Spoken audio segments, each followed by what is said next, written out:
지금 이 순간 당신은 우주 속을 초속 390m로 돌진하고 있어요. 이 영상을 시작한 이후로 이미 6만 마일이 넘는 거리를 지나왔고요.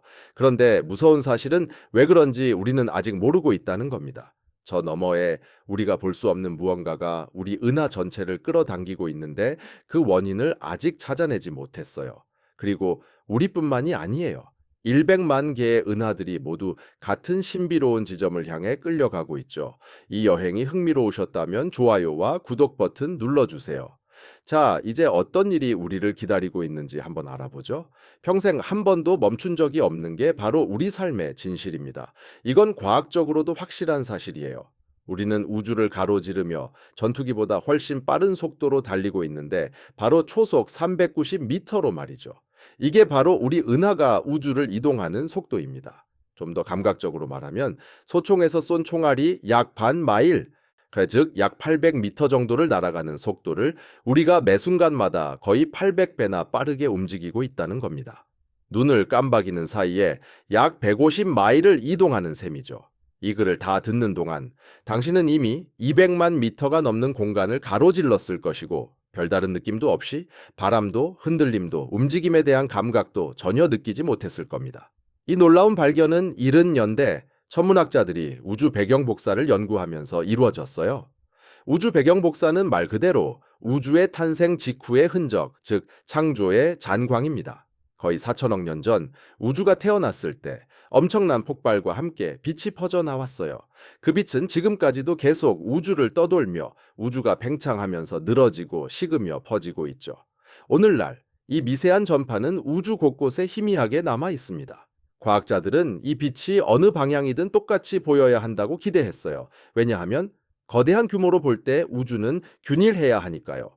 그런데 정밀하게 측정해 보니 이상한 점이 발견됐어요. 어떤 방향에서는 빛이 살짝 푸른색에 가깝게 보이고 반대쪽에서는 조금 더 붉은색에 가까운 색조를 띠고 있었던 겁니다. 이걸 도플러 효과라고 하는데 우리가 일상에서도 흔히 경험하는 현상이죠. 구급차가 지나갈 때, 접근할 때는 사이렌이 높게 들리고 멀어질 때는 낮게 들리는 것처럼 빛도 같은 방식으로 움직입니다. 빛이 가까이 다가오면 푸른 쪽으로 이동하고 멀어지면 붉은 쪽으로 이동하는 거죠. 우주 배경 복사에서 보여준 이 패턴은 과학자들에게 엄청난 의미를 전달했어요. 우리 은하 전체가 빠른 속도로 아주 특정한 방향으로 움직이고 있다는 사실을 말이죠.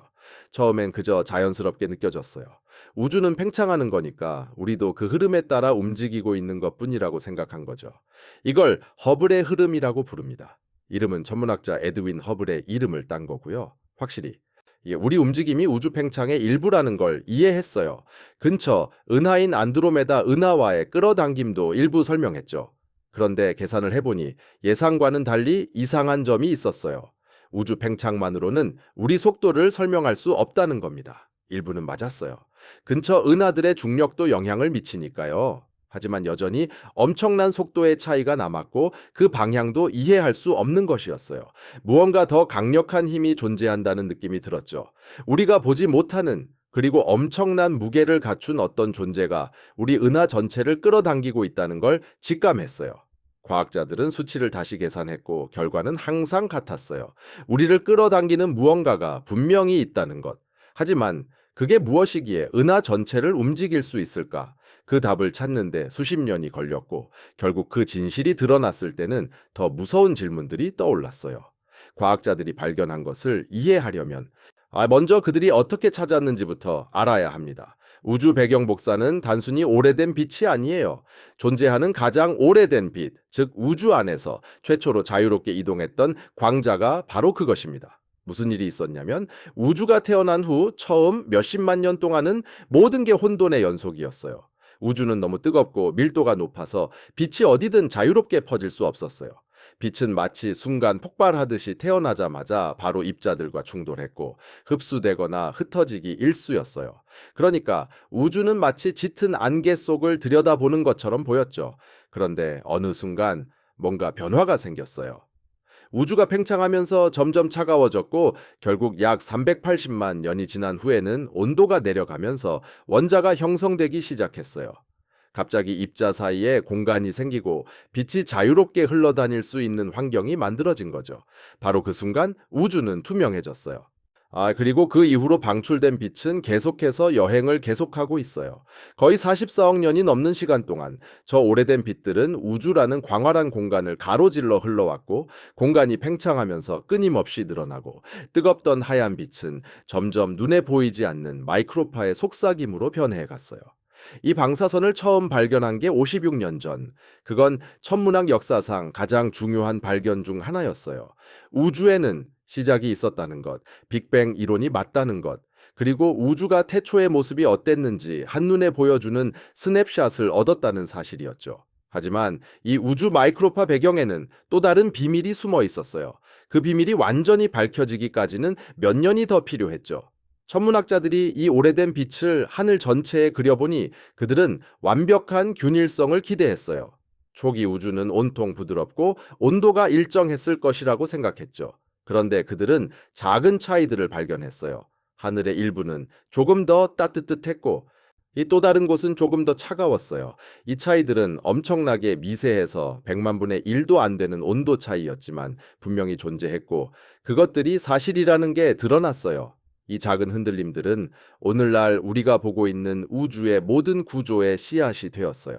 약간 더 밀집된 영역은 결국 중력에 끌려서 은하, 별, 행성 등을 만들어냈고, 반대로 덜 밀집된 곳은 우주 전체를 가로지르는 광대한 공허로 남게 되었어요. 그런데 또 다른 패턴도 있었어요. 우주 배경 복사의 전체 온도를 살펴보면 한 반은 계속 다른 반보다 따뜻하다는 사실을 발견했어요. 이건 우연한 변동이 아니었어요. 움직임의 증거였죠. 우리 은하는 이 오래된 빛의 바다를 엄청난 속도로 달리고 있었어요. 그리고 그 움직임이 향하는 곳은 특정한 하늘의 한 구석이었어요. 그건 바로 센트루스 자리 쪽이었어요. 그 방향에는 우리를 부르고 있는 무언가가 있었던 거죠. 그 무언가는 우리 은하 전체의 움직임에 영향을 줄 만한 엄청난 중력의 힘을 가진 존재였어요. 과학자들은 그거를 포착했지만 이제 그 정체를 파악하는 일이 남았어요. 잠시 멈춰서 이 속도가 우리에게 어떤 의미인지 진짜로 곱씹어 볼까요? 시속 390m라는 숫자는 조금 막연하게 느껴질 수 있어요. 그냥 숫자일 뿐이죠. 머릿속으로 이 숫자를 듣고 그냥 지나치기 쉽지만 그 속에 담긴 엄청난 의미는 쉽게 와닿지 않죠. 조금 더 구체적으로 설명해 볼게요. 이 영상을 약 30초 동안 보고 있었다면 이미 공간을 약 12,000m를 이동한 셈이에요. 이 거리는 거의 지구반 바퀴를 도는 거리와 맞먹어요.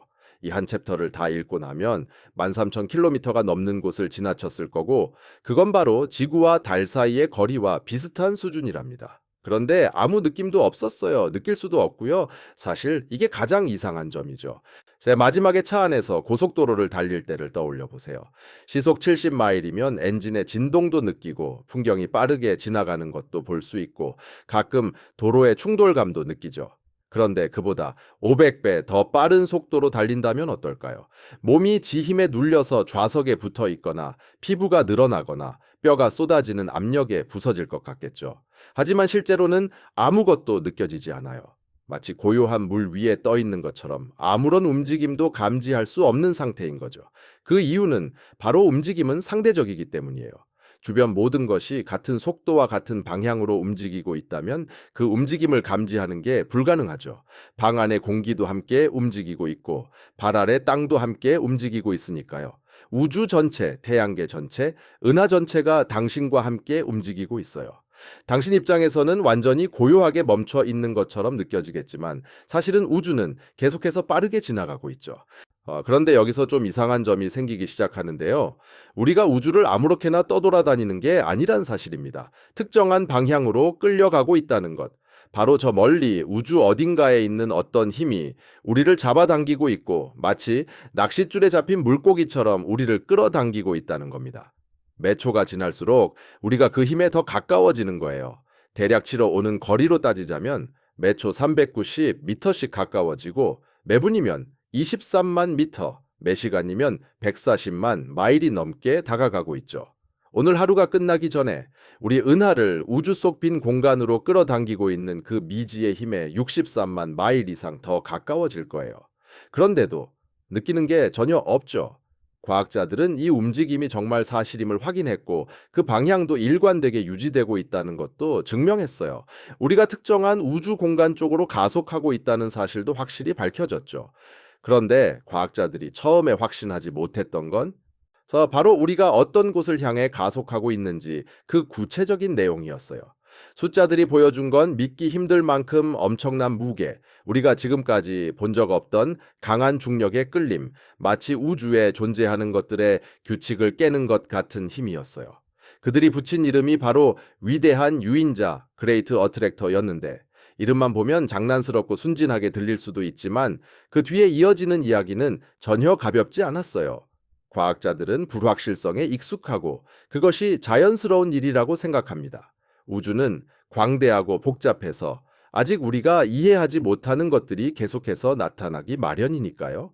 하지만 이해하지 못하는 것과 증거에 의해 이해가 정면으로 뒤집히는 건 전혀 다른 문제입니다. 바로 그게 위대한 유인자와 관련된 일이었어요. 처음에 전문학자들이 우리 은하의 속도를 계산했을 때 그 수치를 설명하는 게 어렵지 않을 거라고 생각했죠. 우주는 중력의 영향으로 가득 차 있으니까요. 가까운 은하들이 우리를 끌어당기고 먼 은하단들도 우리를 잡아당기고 공간이 확장되면서 우리의 움직임에 영향을 미치는 것들을 모두 고려해서 계산하면 딱 맞는 숫자가 나올 것이라고 믿었어요. 그런데 실제 계산 결과는 전혀 달랐어요. 기대했던 것과는 차이가 너무 컸죠. 우리 은하는 국부군 더 로컬 그룹이라는 은하들의 집단에 속해 있는데 이 그룹은 약 40개의 은하들이 중력으로 묶여 있는 곳입니다. 그 중에서 크기가 가장 큰 두 은하는 우리 은하와 안드로메다 은하입니다. 이 국부군은 더 큰 구조인 벌기아 은하단의 일부인데 이 은하단에는 1000개가 넘는 은하들이 모여 있어요. 과학자들은 이 모든 은하들의 중력을 측정할 수 있었고 각 은하들이 얼마나 무거운지, 얼마나 멀리 떨어져 있는지, 그리고 그 중력들이 우리 은하의 움직임에 어떤 영향을 미치는지도 알았어요. 그런데 계산을 해보니 이 영향들이 우리 속도의 일부는 설명할 수 있었지만 전부는 아니더라는 겁니다. 그 차이가 너무 컸어요. 우리가 알고 있는 중력의 원천이 설명할 수 있는 속도보다 수백 마일씩 더 빠르게 움직이고 있었거든요. 이걸 두 가지로 볼 수 있었어요. 하나는 우리가 중력을 이해하는 방식이 근본적으로 틀렸거나 아니면 아직 발견하지 못한 엄청난 무언가가 우주 어딘가에 숨어 있다는 것. 대부분의 과학자들은 중력을 쉽게 포기하지 않으려 했어요.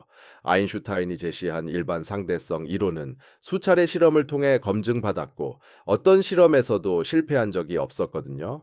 행성의 움직임을 예측하는데도 매우 정확했고 빛이 무거운 천체 주변에서 휘어지는 현상도 설명했으며 수십 년 전까지만 해도 블랙홀의 존재를 예측했었어요. 그래서 만약 중력에 문제가 없다면 그 무게는 실체가 있어야 했어요. 즉, 어디엔가 엄청난 양의 질량이 숨어 있다는 의미였죠. 바로 그 위치가 별자리 센타우루스 쪽으로 추정됐고 그 무게는 상상할 수 없을 만큼 컸어요. 이 미지의 존재는 무려 10,000조 개의 별 무게에 해당하는 엄청난 질량을 가지고 있어야 했어요. 이 정도면 수천 개 은하들이 합쳐진 무게보다 훨씬 무거운 수준이었죠. 그 당시 알려진 우주 어디에서도 그런 규모의 물체는 찾아보기 힘들었어요. 가장 큰 블랙홀들은 수조 배 이상의 별 질량을 품고 있었지 수천 조는 아니었어. 가장 거대한 은하단들도 1000조 배 이상의 별 질량에 가까워질 수는 있었지만 그것도 한계가 있었어. 그 누구도 상상하지 못했던 크기, 그리고 우리가 전혀 감히 짐작하지 못했던 존재가 있었던 거야. 이 이야기가 점점 어둡고 심각한 쪽으로 흘러가기 시작하는데 처음에는 과학자들이 기대했던 건 그 큰 끌개가 지역적 현상일 거라는 거였어. 즉, 우리 주변 우주 공간에 있는 어떤 것, 즉 우리 은하와 가장 가까운 이웃 은하들만 영향을 미치는 거라고 생각했던 거지. 그 정도면 아직 이해할 만했고 해결도 가능하다고 봤어. 이 국소적인 미스터리는 전체 우주적 미스터리보다 훨씬 풀기 쉽잖아. 그런데 천문학자들이 우리 주변의 다른 은하들의 속도를 측정하기 시작하면서 예상 밖의 더 충격적인 사실이 드러났어.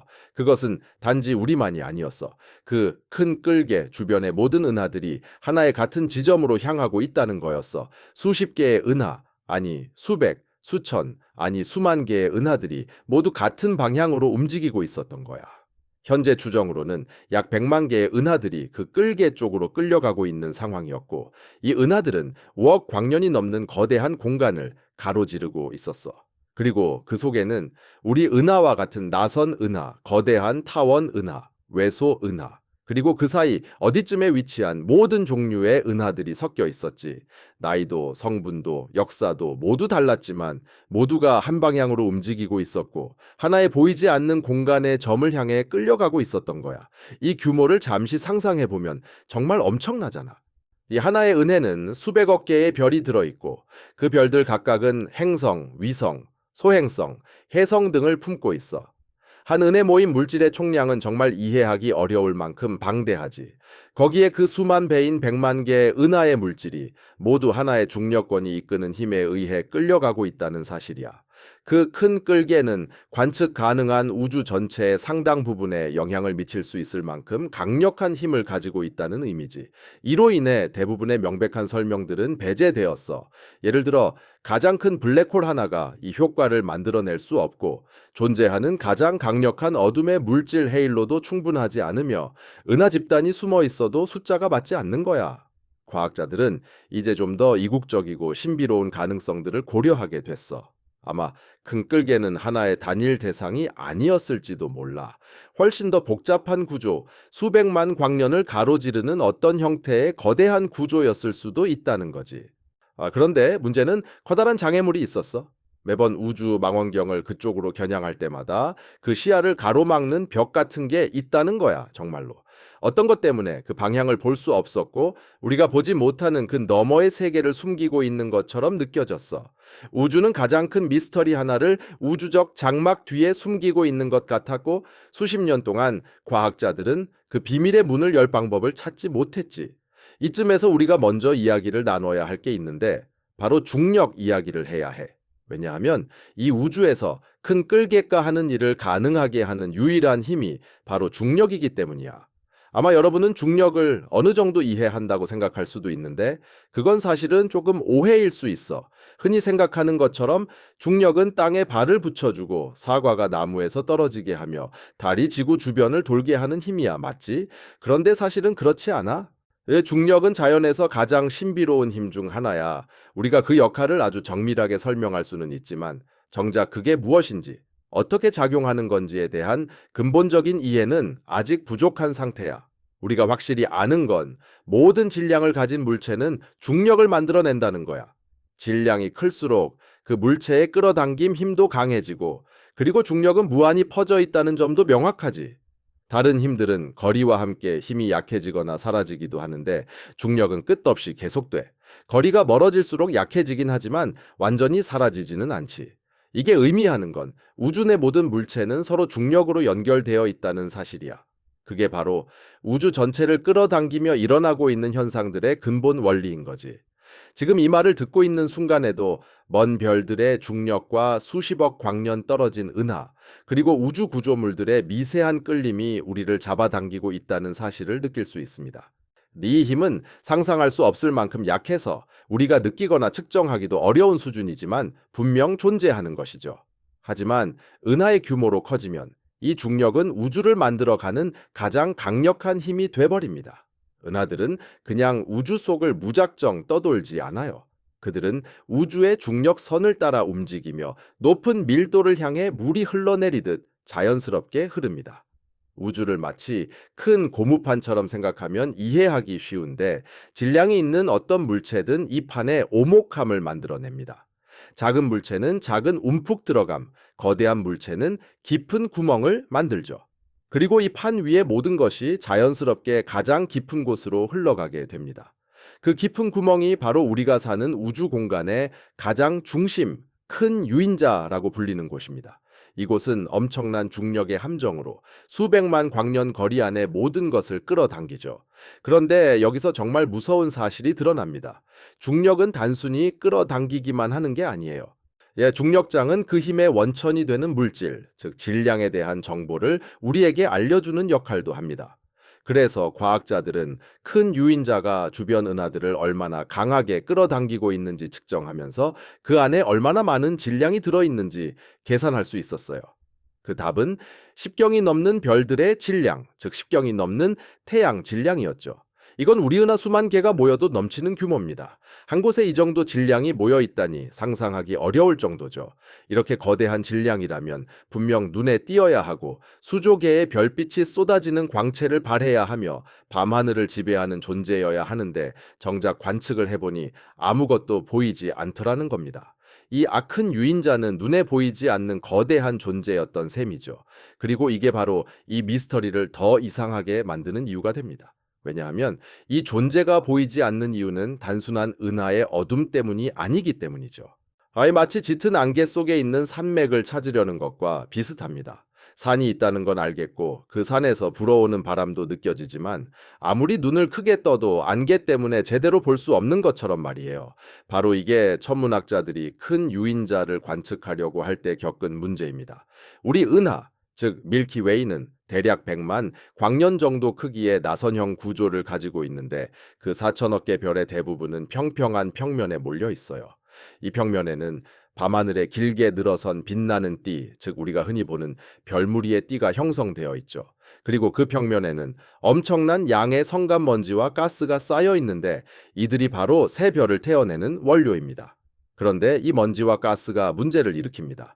깊은 우주를 관측하려고 할 때 바로 이 평면을 통해 보면 모든 것이 가려지고 가시광선이 흡수되거나 산란되어서 저 너머의 세계를 볼 수 없게 되는 거죠.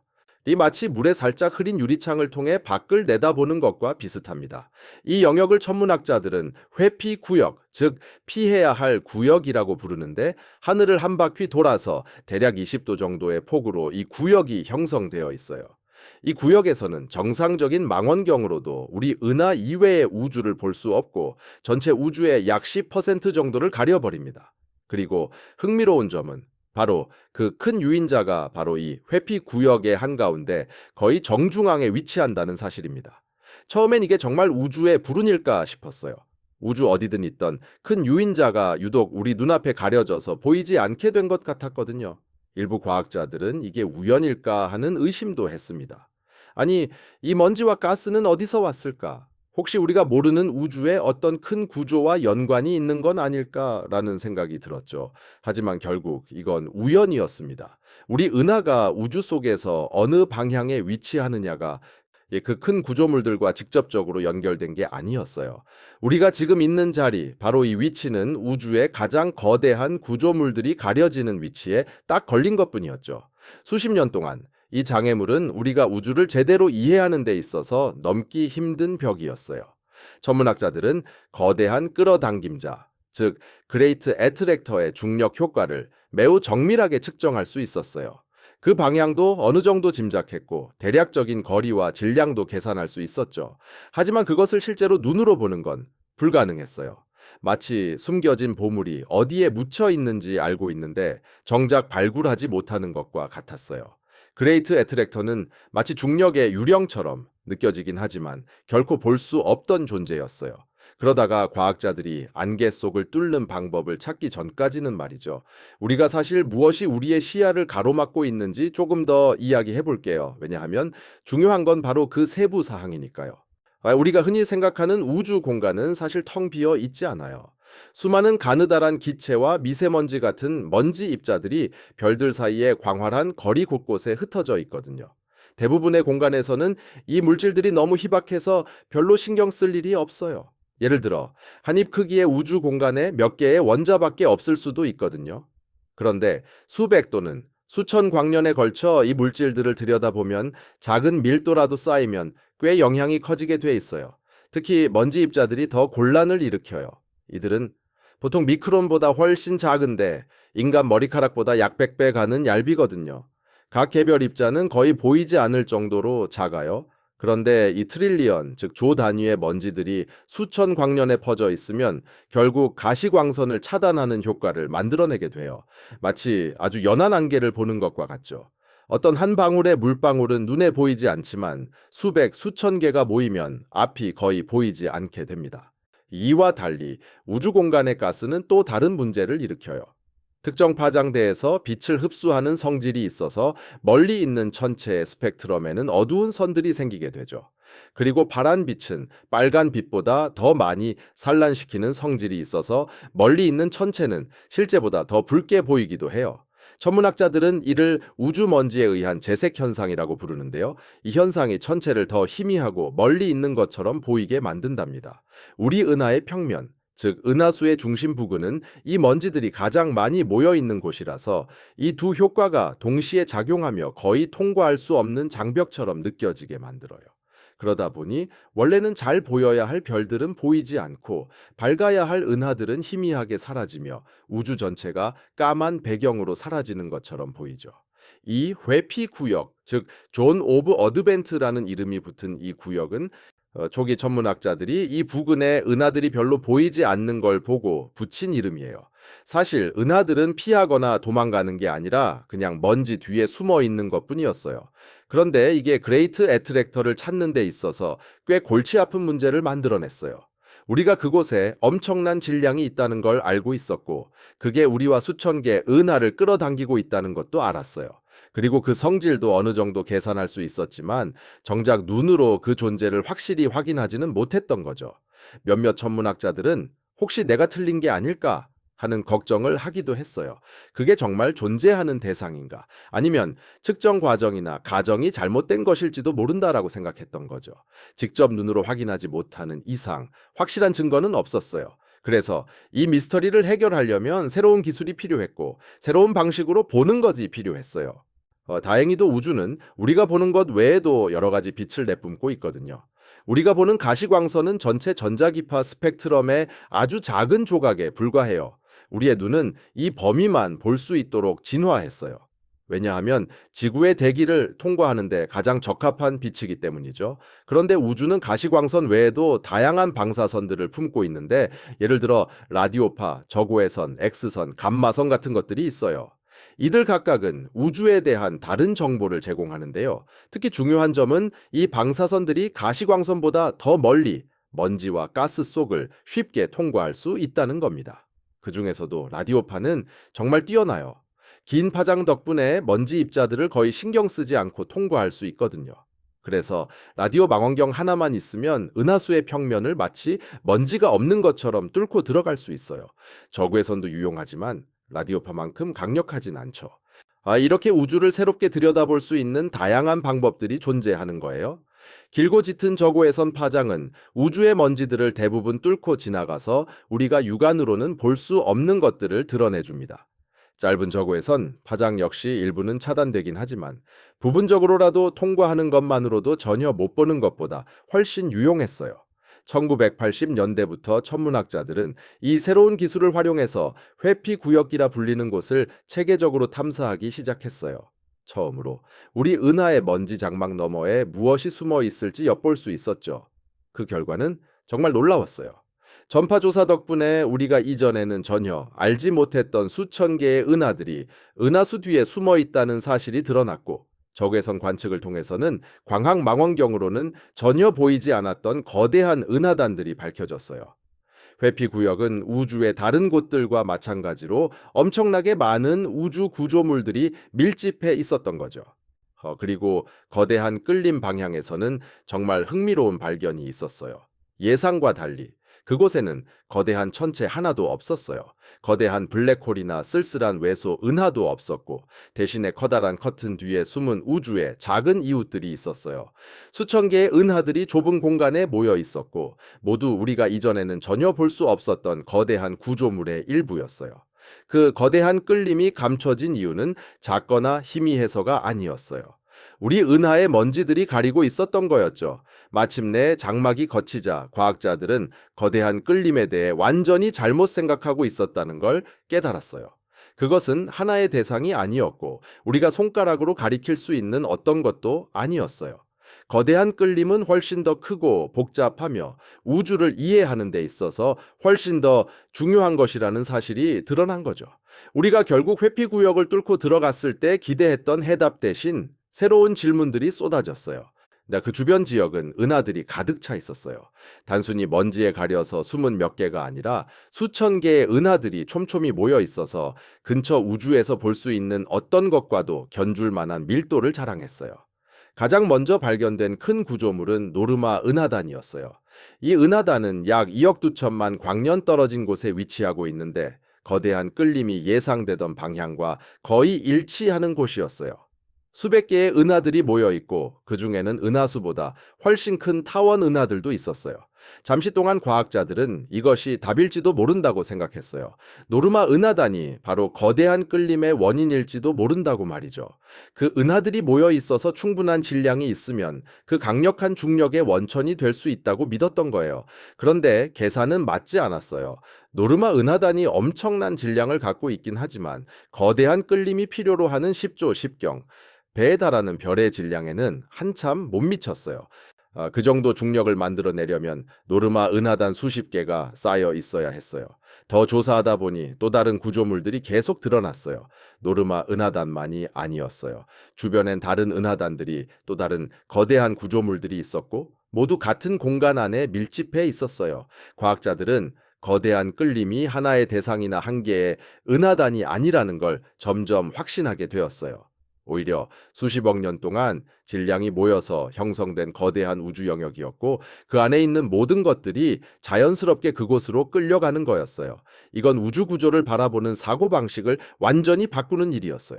이걸 단순히 허공에 떠다니는 개별 물체로 보는 게 아니라 우주 전반에 걸쳐 연결된 거대한 망처럼 생각하는 거였거든요. 그러니까 거대한 끌림은 어둠 속에 숨어 있는 괴물이 아니었어요. 우주의 배수구 같은 역할을 하는 중력의 저점이었어요. 그곳으로 모든 것이 자연스럽게 흘러 들어가는 곳이었죠. 그런데 만약 그게 사실이라면 거대한 끌림은 훨씬 더 큰 퍼즐의 일부였을 거예요. 왜냐하면 배수구는 혼자 존재하지 않거든요. 시스템의 일부인 셈이죠. 우주에서 가장 거대한 끌어당기는 힘이 어디까지 연결되어 있었는지, 그리고 그 중력의 깊은 구멍은 얼마나 깊었는지 궁금하지 않나요? 거대 유인 혹은 그레이트 애트랙터라고 불리는 이 현상이 과연 어떤 시스템의 일부인지 이해하려면 우주 자체의 구조를 먼 거리에서 확실히 바라봐야 합니다. 지구에서 밤하늘을 올려다보면 별들이 흩어져 있는 것처럼 보여요. 하지만 그것은 우리 시야의 한계에서 만들어진 착각일 뿐입니다. 수백만 개의 은하들이 수십억 광년에 걸쳐 위치를 지도에 표시될 때 그 안에 일정한 패턴이 드러나기 시작하죠.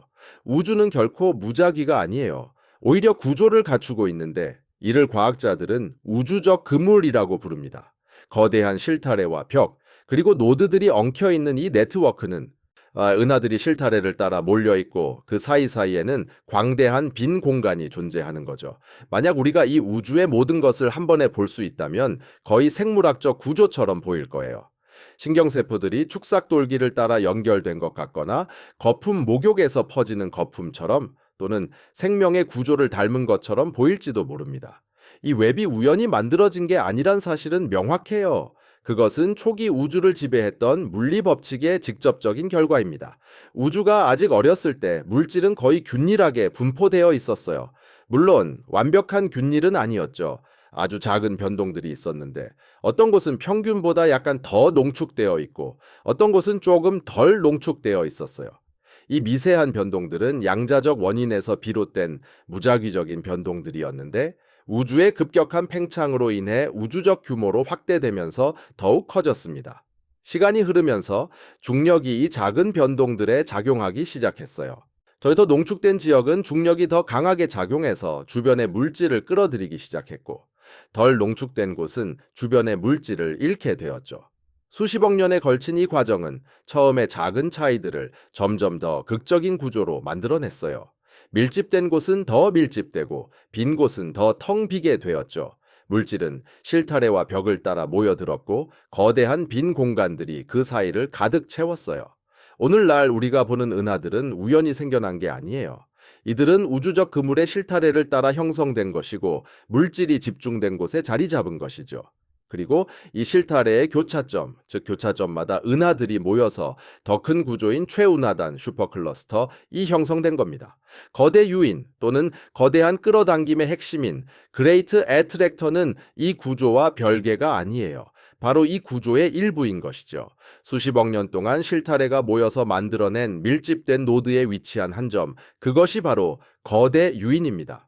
이 사실을 이해하면 우주 속에서 우리가 차지하는 위치에 대한 생각이 완전히 달라지게 돼요. 우리는 단순히 한 은에 있는 게 아니라 우주 자체의 구조에 의해 끌어당기고 있는 실의 한 부분인 겁니다. 조금 더 쉽게 설명하자면 우주의 계층 구조를 따라가 보면 이해가 쉬운데 시작은 한 개의 별에서부터입니다. 가장 가까운 별인 프로시마 센타우루스는 약 4광년 떨어져 있어요. 한 광년은 대략 6조 마일 정도니까 가장 가까운 별조차 인간의 상상력으로는 엄청나게 먼 거리죠. 이제 좀 더 멀리 바라보면 별들은 고르게 흩어져 있지 않아요. 여러 별들이 모여서 은하를 이루죠. 우리 은하인 밀키웨이에는 대략 400억 개의 별이 있는데 거대한 원반 모양으로 약 10만 광년 너비를 자랑합니다. 은하들도 균일하게 퍼져 있지 않아서 여러 은하들이 모여서 그룹이나 성단을 이루죠. 우리 은하는 국부군이라는 집단에 속해 있는데 이 집단에는 30여 개의 은하들이 포함되어 있어요. 안드로메다와 삼각형 은하 등 다른 작은 은하들도 함께 있죠. 이 집단은 대략 1000만 광년 정도 크기입니다. 더 멀리 보면 은하들이 모인 그룹이나 성단들은 또 다시 최운하단 슈퍼클러스터이라는 더 큰 집단으로 모여들어요. 수천 개의 은하들이 수억 광년에 걸쳐 퍼져 있는데 이 중 가장 유명한 게 버지나 최운하단입니다. 약 1억 1100만 광년 크기의 이 구조에는 최소 100개 이상의 은하 그룹과 성단이 포함되어 있죠. 이렇게 우주는 계속해서 점점 더 커지고 복잡해지면서 우리가 사는 은하도 이 거대한 흐름 속에 자리 잡고 있다는 사실이 점점 더 명확해지고 있습니다. 그러나 초단위 구조 슈퍼클러스터 이거조차 우주의 계층 구조의 끝은 아니에요. 2014년 천문학자들은 훨씬 더 큰 구조를 발견했다고 발표했어요. 그 이름을 하와이 말로 거대한 하늘이라는 의미인 라니아라고 붙였는데 이 발견은 우리가 우주 속에서 어디에 살고 있는지에 대한 이해를 새롭게 바꾸어 놓았어요. 라니아카는 단순한 초단위 구조가 아니에요. 초단위 구조의 초단위 구조, 즉 초초단위 구조라고 할 수 있죠. 수백만 광년에 걸쳐 10만 개가 넘는 은하들이 퍼져 있고 그 중심을 향해 강한 중력의 끌림이 작용하는 광대한 영역입니다. 우리가 한때 우리의 우주적 집이라고 생각했던 버지니아 초단위 구조도 사실은 이 훨씬 더 큰 구조의 한 갈래에 지나지 않아요. 그리고 중요한 포인트는 라니아의 중심, 즉 모든 은하들이 몰려들고 있는 중력의 초점은 바로 천문학자들이 거대한 유인이라고 부른 곳과 딱 같은 위치에 있다는 사실입니다. 거대한 유인은 발견이 아직 안 된 미스터리한 대상이 아니었어요. 오히려 우리 우주의 핵심, 즉 이 엄청난 구조의 중심이었고 우리가 3차원으로 우주를 지도할 기술을 개발하기 전까지는 그 전체 규모조차 파악하지 못했던 곳이었어요. 이 신비는 풀렸지만 그 의미는 이제부터 본격적으로 시작된 것이죠. 라니아는 우리가 우주에서 어디에 위치하는지에 대한 우리의 시각을 완전히 바꿔놓았어요. 발견 이전까지만 해도 전체 구조들은 꽤 정적이라고 생각했어요. 은하들은 군집에 속하고 군집들은 초단위 구조에 속하며 각 계층은 중력으로 서로 묶인 덩어리로 정의되었죠. 하지만 라니아는 전혀 달라요. 전통적인 의미의 묶여 있음과는 거리가 멀어요. 그 안에 있는 은하들은 하나의 중심을 돌고 있지 않고 오히려 하나의 중심을 향해 흘러가고 있어요. 마치 강수량이 산맥에 내릴 때를 생각하면 쉬운데 비가 내리면 그 물이 제자리를 머무르지 않죠. 산의 윤곽을 따라 흘러내리며 강이나 호수로 모이게 되죠. 강수량이 멀리 떨어진 곳에 떨어졌더라도 같은 산면에 있으면 결국 같은 강줄기에 흘러들게 되는 것처럼요. 라니아는 우주의 물줄기와 같은 구조인 셈입니다. 그 안에 있는 은하들은 공간의 중력 윤곽선을 따라 흘러내리는 빗방울과 같고 그 흐름의 최저점, 즉 중력의 흡입구를 우리가 거대한 유인이라고 부르는 거예요. 라니아의 경계는 바로 이 흐름에 의해 결정됩니다. 전문학자들은 수천 개 은하의 속도를 측정하면서 이 흐름이 어디서 갈라지는지 찾아냈어요. 한쪽은 거대한 유인 쪽으로 흘러가고 다른 한쪽은 또 다른 유인, 즉 각기 다른 중력의 분지로 흘러가게 되는 것이죠. 이건 우주 구조를 바라보는 아주 혁신적인 방식이었어요. 기존에는 초단위 구조를 은하들이 묶여 있는 것만으로 정의했지만 이제는 은하들이 어떻게 움직이는지를 기준으로 구조를 설명하는 시대가 열린 겁니다. 우주의 거미줄이 단단히 고정된 고정물이 아니라 하나의 흐름 속을 흐르는 강물처럼 움직이는 역동적인 구조라는 사실이 드러난 셈이죠. 우리 은하, 즉 밀키웨이도 이 흐름의 일부입니다. 약 10만 개의 은하들이 중력의 경사면을 따라 라니아의 중심을 향해 미끄러지고 있는 거예요.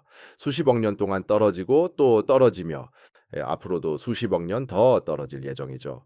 그런데 이상하게도 그럼에도 결코 이 중심에 도달하지는 못한다는 사실이 흥미롭습니다. 우주는 또 다른 비밀을 숨기고 있는데 이게 우리 운명을 완전히 뒤바꾸는 일이 될지도 몰라요. 내가 분명히 말씀드리고 싶은 건 천문학자들이 발견한 그 거대한 유인은 물리적인 대상이 아니라는 겁니다. 망원경을 갖다 대도 그 자리를 찍을 수 없어요. 표면이나 경계, 특정 위치가 있는 것도 아니고 그곳에 가서 볼 수도 없어요. 거대한 유인은 바로 우주 공간 속의 한 영역, 즉 거대한 우주 구조의 질량 중심, 그저 중심점과 같은 곳인 거예요. 태양계의 질량 중심을 생각하면 이해가 쉬운데 태양 중심에 있지만 표면에 있지 않고 태양 내부 어딘가에 위치한 점이죠. 바로 그와 같은 개념인 겁니다. 태양계 안의 모든 천체들은 그 중에서 가장 무거운 중심점을 향해 돌고 있어요. 이 중심점이 바로 인류가 대인력 끌림이라고 부르는 것인데 그게 훨씬 더 큰 규모에서 작용하는 거예요. 바로 라나키아 최운하단의 질량 중심이죠. 수만 개의 은하들이 모여서 하나의 공간 속 특정 지역을 향해 끌리고 있는데 이들이 만들어내는 중력의 영향력입니다. 그곳에는 거대한 블랙홀이 모든 것을 삼키거나 외계의 초대형 구조물이 시공간을 왜곡시키는 일은 없어요. 그저 수많은 은하와 은하단 그리고 암흑물질이 모여서 주변 우주를 끌어당기고 있을 뿐이죠. 노르마 은하단도 이 중력 중심 근처에 자리하고 있고 또 다른 엄청난 은하단들도 함께 모여서 우리가 대인력이라 부르는 끌림의 우물, 즉 중력 우물을 만들어내고 있습니다. 이게 마치 기대감이 고조된 뒤에 갑자기 실망하게 되는 것처럼 느껴질 수도 있어요. 수십 년 동안 신비로운 우주 괴물 같은 존재를 찾으러 헤맸는데 결국 그게 단순히 더 많은 은하였던 셈이니까요. 하지만 이게 핵심은 아니에요. 진짜 중요한 건 우리가 대인력이 무엇인지를 알게 된 것이 아니라 그게 우리에게 무엇을 가르쳐 줬느냐라는 점입니다. 우주 전체에 어떻게 물질이 흩어져 있는지, 중력이 우주의 구조와 진화에 어떤 영향을 미치는지, 그리고 우리가 우주 속에서 어떤 위치에 놓여 있는지 말이죠. 우리는 우연히 떠돌아다니는 게 아니에요. 거대한 하나의 시스템, 즉 명확한 중심과 경계가 있는 최운하단의 일부로서 흐르고 있는 겁니다. 우리가 그 중심을 향해 흘러가고 있는데 그 안에는 또 만 개의 은하들이 함께 움직이고 있죠. 대인력은 결코 우리를 삼켜버릴 괴물이 아니었습니다. 오히려 우리 우주집에 표집한 집을 향한 길잡이였던 거예요. 그런데 이 이야기에는 마지막 반전이 하나 더 있습니다. 모든 걸 더 복잡하게 만드는 미스터리, 바로 그 대인력의 무게감인데요. 대략 만조백억 배에 달하는 별 무게, 즉 만조백억 태양 질량에 달하는 거예요. 이게 무슨 말이냐면 수만 개의 은하들이 모여서 만들어낸 무게라는 겁니다. 예를 들어 우리 은하인 밀키웨이의 별은 대략 400억 개 정도의 별들로 이루어져 있는데 그중 일부는 태양보다 훨씬 작은 별이고 일부는 훨씬 더 크죠. 그런데 평균적으로 보면 우리 은하의 전체 질량은 대략 1조백억에서 2조백억 별 무게에 달한다고 볼 수 있어요. 여기에 암흑물질까지 더하면 만조백억은 곧 만조백억의 배수인 셈입니다. 즉 대인력의 질량은 5천에서 11,000개의 밀키웨이 은해에 해당하는 거예요. 그런데 라나키아 최운하단에는 대략 10,000개의 은하가 있는데 이들의 가시적 질량을 모두 더하면 약 500조별 별 무게 정도가 나옵니다. 정말 인상적이긴 한데 아직도 만조백억에 훨씬 못 미치는 수치죠. 그렇다면 이 초대형 질량의 출처는 어디일까? 바로 암흑물질입니다. 우리가 알지 못하는 이 신비로운 물질은 빛을 내거나 흡수하지 않지만 중력을 통해서 모든 것을 끌어당기죠. 과학자들은 암흑물질이 우주 전체 질량의 대략 85%를 차지한다고 추정해요. 즉, 우리가 볼 수 있는 정상 물질, 원자와 분자, 그리고 우리가 만지고 느끼는 모든 것보다 훨씬 더 많은 5배 정도의 암흑물질이 존재하는 셈이죠. 라나키아 최운하단은 바로 이 암흑물질과 수많은 은하들이 뒤섞여서 만들어진 곳입니다. 은하 사이에 빈 공간을 채우며 은하단 주변을 거대한 영홀처럼 감싸고 있으며 이 모든 것들이 대인력을 형성하는 핵심입니다. 이건 과학적 사실이고 추측이 아니에요. 은하의 회전 곡선이나 빛이 왜곡되는 현상, 우주 배경 복사 구조를 보면 암흑물질의 존재를 확실히 알 수 있습니다. 아직 그것이 무엇인지 정확히 모르지만 실체는 분명히 존재하는 거죠. 그래서 대인력의 엄청난 무게는 설명이 안 되는 게 아니에요. 가시적 은하들과 암흑물질이 합쳐져 만들어진 결과물인 겁니다. 그런데 이 무게가 어디서 왔는지 이해하는 것 자체가 대단한 일이고 그 규모는 거의 상상조차 하기 힘듭니다. 수백만 광년 넘어 모든 것을 끌어당기고 있으니까요. 우리가 그 속으로 빨려 들어가는 것도 아니고 그 안에 존재하는 것도 아니기 때문에 이 우주의 하나의 거대한 끌림의 중심을 이해하는 건 정말 엄청난 일입니다. 우리가 다음 이야기를 위해 중요한 거리를 한번 생각해 보자. 거대한 끌어당김의 중심, 즉 큰 인력자의 위치는 지구에서 대략 200만 광년 정도 떨어져 있어. 이 숫자가 믿기 어려울 만큼 엄청나게 큰 것처럼 느껴지지? 인간의 관점에서는 당연히 그렇지. 빛이 초당 108만 6천 미터의 속도로 달려가도 이 여정을 마치는데 200만 년이 걸릴 테니까. 그런데 우주적 규모에서는 200만 광년이 그렇게 먼 거리가 아니야. 우리가 관측할 수 있는 우주 전체가 거의 93억 광년 크기니까. 이 큰 인력자는 사실 우리 우주의 인근 지역에 가까운 곳에 자리 잡고 있는 셈이야. 이 상대적 가까움이 중요한 이유는 만약 이 인력자가 수십억 광년 떨어져 있었다면 우리에게 미치는 중력 영향은 거의 무시할 만한 수준이었을 거야. 중력은 거리의 제곱에 반비례해서 약해지거든. 이 거리를 2배로 늘리면 중력은 4배로 약해지고 3배면 12배로 약해지는 시기야. 그런데 200만 광년이라는 거리에서는 그 인력자가 우리 움직임에 꽤 큰 영향을 끼칠 수 있어. 엄청난 힘은 아니지만 적어도 눈에 띄는 수준은 되는 거지. 그래서 우리는 그것을 향해 시속 390m의 속도로 움직이고 있는 거야. 만약 지금 이 속도를 유지한다면 그 인력자를 향한 여행은 대략 950억 년 정도 걸릴 거야. 만약 아무것도 변하지 않는다고 가정하면 지금처럼 계속 그쪽으로 떨어진다면 먼 미래의 우리 후손들은 결국 라니아의 중심에 도달할 수도 있겠지. 하지만 현실은 그렇지 않아. 이미 무언가 변하고 있고 앞으로도 계속 변할 거야. 우주는 정적인 게 아니야. 계속 확장되고 있거든. 그리고 그 확장 속도는 점점 빨라지고 있어. 매년 우주 공간은 더 멀어지고 멀리 떨어진 천체들이 점점 더 멀어지고 있지. 오늘날 가까운 거리의 별들은 중력이 확장의 속도를 압도해서 서로 다가가고 있어. 하지만 수억 광년 떨어진 천체들은 그 차이가 점점 커지고 확장이 더 이상 무시할 수 없게 돼. 인력자는 우리를 끌어당기지만 우주의 팽창은 우리를 밀어내고 있어. 지금은 그 힘이 더 강해서 우리가 점점 가까워지고 있지만 언젠가는 상황이 바뀔지도 몰라. 그리고 균형이 깨지면 모든 게 달라지겠지. 100년 전에는 상상도 못했던 일이 벌어질 수 있어. 우주는 어떤 한 곳에서 확장되는 게 아니라 전체 우주 공간 어디서든 동시에 팽창하고 있어. 공간 자체가 늘어나면서 은하들을 함께 끌고 가는 거야. 마치 부풀어 오르는 빵 속에 건포도가 퍼지는 것처럼. 1929년 에드윈 허블이 이 사실을 처음 발견했을 때 그는 멀리 떨어진 은하들이 우리에게서 멀어지고 있다는 걸 알아챘어.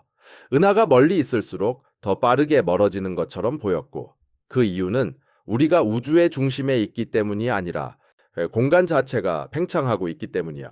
풍선에 점을 그린다고 생각해보자. 그 풍선을 부풀리면 점들이 모두 서로 멀어지지. 점들이 풍선 표면 위를 이동하는 게 아니라 표면 자체가 늘어나면서 점들이 멀어지는 거야. 우리 우주에서도 같은 일이 벌어지고 있어. 20세기 대부분 동안 과학자들은 이 팽창이 점점 느려지고 있다고 믿었어. 중력이 모든 것을 끌어당기니까. 결국 우주 전체의 질량이 서로 끌어당기면서 확장 속도를 서서히 줄여줄 거라고 생각했지. 어떤 이들은 언젠가 확장이 멈추거나 심지어 뒤집혀서 수축하는 일도 일어날 수 있다고 봤어. 1998년 2개의 독립적인 천문학자 팀이 우주의 팽창 속도가 얼마나 느려지고 있는지 정확히 측정하기 시작했어. 그들은 타입 1A 초신성이라는 일정한 밝기를 갖는 폭발성 별을 관측했지. 이 별들이 보여주는 빛의 밝기를 통해 거리도 계산하고 빛이 적색 편이 되는 정도를 통해 얼마나 멀리 떨어져 있는지도 알 수 있었어. 그런데 그들의 발견은 세상 사람들을 충격에 빠뜨렸지. 우주의 팽창은 느려지기보다는 더 빨라지고 있었다는 사실이야.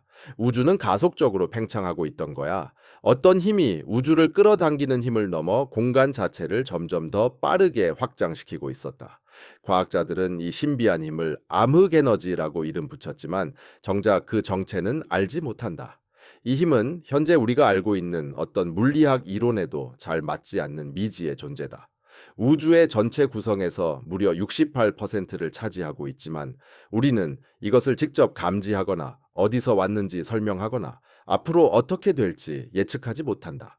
우리가 확실히 아는 것은 이 존재가 있고 중력을 이기고 있다는 것뿐이다. 이 발견 덕분에 두 연구팀의 과학자들은 노벨 물리학상을 받았고 우주의 운명에 대한 우리의 이해를 근본적으로 바꿨다. 자, 그리고 이 발견은 우리가 위대한 끌어당김으로 알려진 거대한 구조를 향한 여정에 있어서도 중요한 의미를 갖는다. 왜냐하면 우주의 팽창이 점점 더 빨라지고 있다면 결국 그 팽창은 현재 우리를 라니아 중심으로 끌어당기고 있는 중력을 넘어설 것이기 때문이다. 중력과 암흑에너지 사이의 경쟁은 이미 시작됐고 암흑에너지가 이길 것이라는 게 과학계의 전망이다. 지금 무슨 일이 벌어지고 있는지 좀 더 자세히 설명해 볼게. 지금 우리는 위대한 끌어당김을 향해 초속 490m로 움직이고 있다. 이 속도는 실제로 존재하는 것이다. 이 속도는 라니아 최운하단 중심에 집중된 질량의 중력적 끌어당김에 의해 만들어진다. 만약 다른 일이 일어나지 않는다면 우리는 영원히 그 중심을 향해 계속 떨어지고 약 45억 년 후에는 결국 그곳에 도달하게 된다. 그런데 또 다른 일이 벌어지고 있다. 우리와 위대한 끌어당김 사이의 공간이 점점 더 확장되고 있다는 것이다. 이 확장은 짧은 거리에서는 미묘하다. 지구와 가장 가까운 별들 사이에서 공간은 연간 몇 인치 정도만 팽창한다. 이 정도는 눈에 띄거나 측정하기도 어렵다. 하지만 더 먼 거리에서는 이 효과가 점점 누적된다. 우리와 위대한 끌어당김 사이의 공간은 매년 수백만 마일씩 확장되고 있다. 현재 우리가 위대한 끌어당김을 향해 움직이는 속도는 그 사이의 확장 속도보다 빠르다. 우리는 점점 더 그쪽에 가까워지고 있다. 매년 조금씩 라니아의 중심에 더 가까워지고 있지만 확장은 점점 더 빨라지고 있다. 매년 공간은 이전보다 더 빠르게 확장되고 있고 어느 먼 미래에는 그 확장 속도가 우리의 이동 속도를 넘어서게 될 것이다. 그때부터는 우리는 더 이상 그쪽으로 다가가는 대신 뒤로 밀려나기 시작할 것이다. 이 말은 어떤 물리적 의미에서가 아니라 우리가 여전히 엄청난 속도로 그 끌어당김을 향해 가고 있더라도 이 공간이 우리보다 훨씬 빠르게 늘어나기 때문에 결국 우리가 그 공간을 가로지르지 못하게 된다는 것이다. 마치 계속 빨라지는 러닝머신 위에서 뛰는 것과 같다. 아무리 빠르게 달려도 점점 뒤처지게 되는 것처럼 이 현상은 공상과학 소설이 아니다. 수십 년간의 관측과 이론적 연구로 확증된 우주론의 사실이다. 우주의 팽창이 가속화됨에 따라 결국 가장 큰 구조물들의 중력도 이기지 못하게 된다. 위대한 끌어당김은 우리 곁에서 멀어지고 수십억 년 동안 우리가 떨어졌던 그 자리, 즉 우리의 최운하단 중심은 점점 멀리 사라질 것이다. 그리고 우리는 아무것도 할 수 없다. 중력은 우리에게 목적지를 줬지만 암흑에너지는 그 목적지를 빼앗아 가버리고 있다. 하지만 이 일이 끝났을 때의 결과는 그것만이 아니다. 왜냐하면 이 가속 팽창은 우리의 라니아로의 여정뿐만 아니라 우주 전체에 영향을 미치기 때문이다. 우주에는 대부분의 사람들이 한 번쯤 들어보지 못한 경계선이 있다. 이 과학자들은 이를 우주 사건의 지평선이라고 부른다. 이 지평선은 우리가 영원히 관측하거나 도달할 수 있는 한계다. 이 개념은 블랙홀의 사건 지평선과 비슷하다. 블랙홀의 사건 지평선을 넘으면 절대 빠져나올 수 없다. 중력이 너무 강하고 탈출 속도도 너무 높다. 아무리 빠른 빛조차 그 힘을 벗어날 수 없다. 그런데 우주의 사건 지평선은 조금 다르게 작동하지만 결과는 같다. 우리가 우주를 생각할 때 공간의 팽창이 빛의 속도와 같아지는 거리를 상상해 보면 이해하기 쉬워요. 그 경계 너머에 있는 것들은 우리에게서 멀어지는 속도가 너무 빨라서 그 빛이 결코 우리에게 도달하지 못하는 곳입니다. 공간 자체가 그들을 데려가면서 우리가 감당할 수 있는 범위보다 훨씬 빠른 속도로 멀어지고 있는 거죠. 지금 우주적 사건의 지평선은 대략 16억 광년 떨어져 있는데 그 너머에는 더 이상 우리가 볼 수 없는 존재들이 자리 잡고 있어요. 그들은 우리가 결코 볼 수 없고 이어 방문할 수도 없으며 어떤 신호도 받을 수 없는 곳에 영원히 존재하는 셈이죠. 그들이 존재하는 건 분명하지만 우리와는 영원히 닿을 수 없는 공간에 머물러 있는 거예요. 그리고 여기서 가장 무서운 사실이 나오는데 우주의 팽창 속도가 점점 빨라지고 있기 때문에 그 지평선이 점점 줄어들고 있다는 겁니다. 우주가 점점 더 가속하여 팽창할수록 더 많은 천체들이 그 지평선 너머로 빠져나가게 돼요. 한때 우리가 관측 가능하던 은하들도 점차 사라지고 그 빛은 늘어져서 보이지 않게 되고 하늘에서 그 존재가 지워지고 말죠. 이 과정은 인간의 시간으로 보면 매우 느리고 감지하기 어렵지만 수십억 년이 지나면 우주는 지금과는 완전히 달라질 겁니다. 예를 들어 우리 주변에 베르길리우스 은하단 약 5천만 광년 떨어져 있지만 결국 이 역시 지평선을 넘어 사라질 거예요. 그리드 은하단이나 최은하단들도 마찬가지고요. 저희 하나씩 그 경계 너머로 밀려나서 우리 시야에서 사라지게 되는 거죠. 우리가 지금 계속 이야기하는 그 중추 역할을 하는 거대한 끌개, 즉 우주적 중심도 결국 잃게 될 것이고요. 공간의 팽창은 그것을 우리 관측 범위 밖으로 밀어내게 될 테니까요. 그렇게 되면 우주는 더 이상 물리적으로 작아지는 게 아니라 우리가 볼 수 있는 범위가 점점 줄어드는 것, 즉 관측 가능한 우주가 점점 축소되는 겁니다. 우리가 접할 수 있는 우주적 버블이 줄어들다가 결국은 우리 주변에 작은 공간만 남게 되는 거죠. 그리고 언젠가는 그조차도 부족해질 겁니다. 우주의 팽창이 모든 것을 쓸어가지는 않거든요. 가까이 있고 강한 중력을 갖고 있어서 우주적 조수에 저항하는 것들이 있어요. 우리가 살고 있는 은하인 우리 은하와 안드로메다 은하는 약 20m, 초당 정도의 속도로 서로 다가오고 있는데 앞으로 약 4억 년 후면 두 은하가 충돌해서 하나의 거대한 타원 은하로 합쳐질 거예요. 이 은하를 어떤 천문학자들은 밀로메다라고 부르기도 하죠. 이 충돌은 우주의 팽창과 무관하게 일어나는 일이에요. 은하 간의 중력이 팽창보다 훨씬 강해서 두 은하 사이를 채우는 공간이 아무리 늘어나도 결국 서로 끌어당기며 하나로 합쳐질 수밖에 없는 겁니다.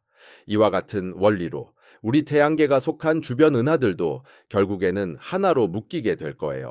약 40여 개의 은하와 수십 개의 외소 은하들이 서로 중력으로 묶여서 형성한 안정된 집단인데 이들은 우주가 계속 팽창하는 동안에도 계속 함께 유지될 겁니다. 이는 어느 의미에서는 희망적이기도 해요. 우리의 후손들이 인간이든 어떤 생명체든 이 은하 집단과 함께 살아갈 수 있다는 거니까요.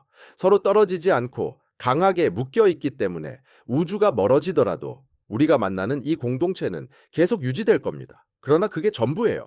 그래서 베르길리우스 은하단 같은 수천 개의 은하들은 결국 우주적 지평선을 넘어가서 더 이상 볼 수 없게 될 거고 1만 개 이상의 은하가 모여 있는 라니아 최운하단도 사라질 거예요.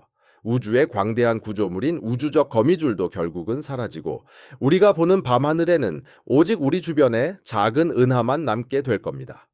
수십억 년 후 미래의 천문학자들은 밤하늘을 올려다보면서 자신의 은하와 그 안의 별들만을 볼 수 있게 될 거고 우주의 다른 어떤 것도 존재하지 않는 것처럼 느낄 거예요.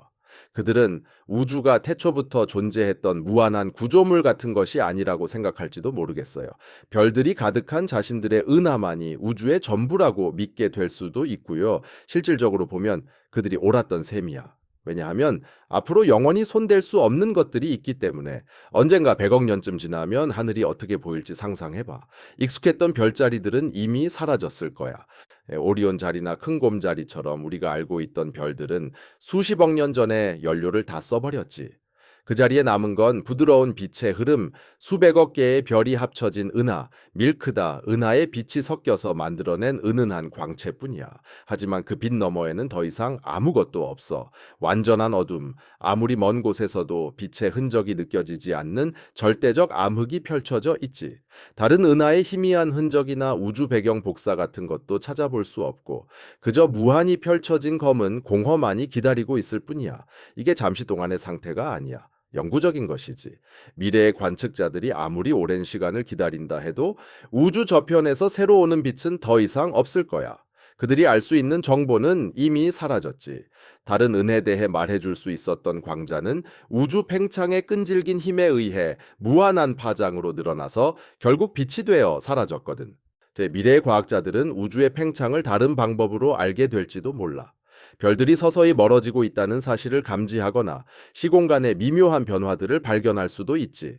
하지만 그들은 결코 우주가 한때 어떤 모습이었는지 수십억 개의 은하들이 하늘을 채우고 있었다는 사실을 알 수 없을 거야. 오늘 우리가 볼 수 있는 우주 구조, 즉 거대한 끌개와 레니아 최운석이 그리고 수많은 경이로운 구조들은 완전히 사라질 거야. 마치 존재하지 않았던 것처럼 말이야. 이것이 현대 우주론이 주는 가장 충격적인 시사점 중 하나야. 우리는 우주 역사상 특별한 시점에 살고 있어. 아직도 현실의 큰 구조를 볼 수 있는 시기, 빅뱅의 흔적이 우주 배경 복사에 남아있고 다른 은하들이 아직도 가까이 있어 관찰할 수 있는 시기 말이야. 미래의 문명은 이 모든 혜택을 누리지 못할 거야. 그들은 우주를 보는 눈이 멀게 되고 자신의 별들로만 이루어진 고립된 섬 너머 우주의 역사를 복원할 수 없게 되겠지. 우리는 운이 좋아 아직도 우주가 숨기고 있던 비밀을 볼 수 있는 발견의 시대를 살고 있으니까. 하지만 그 시기는 끝나게 될 거야.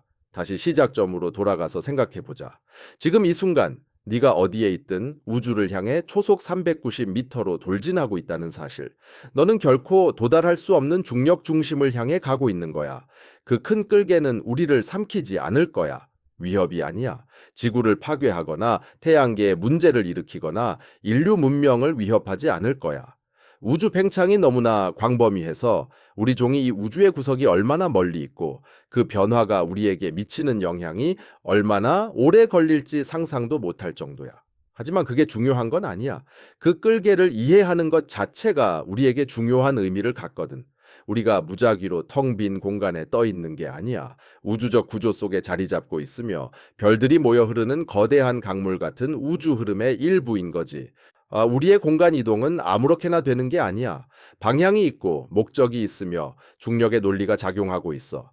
레니아 최운석이는 우리가 사는 곳을 넘어서 단순히 위치를 넘어선 의미를 갖고 있어. 그건 우리가 존재하는 중력 환경을 규정하고 우리 은하의 움직임을 만들어내며 수만 개의 은하들이 모여 하나의 우주 가족을 이루도록 하는 거야. 옛날 사람들은 밤하늘을 올려다보며 별자리의 패턴을 보고 이야기를 만들었지. 신이나 괴물, 영웅들을 상상하고 별들이 흩어져 있는 무작위의 빛 속에 의미를 찾으려 했어. 현대 천문학은 그런 옛 신화를 뛰어넘는 더 놀라운 것을 보여줬어.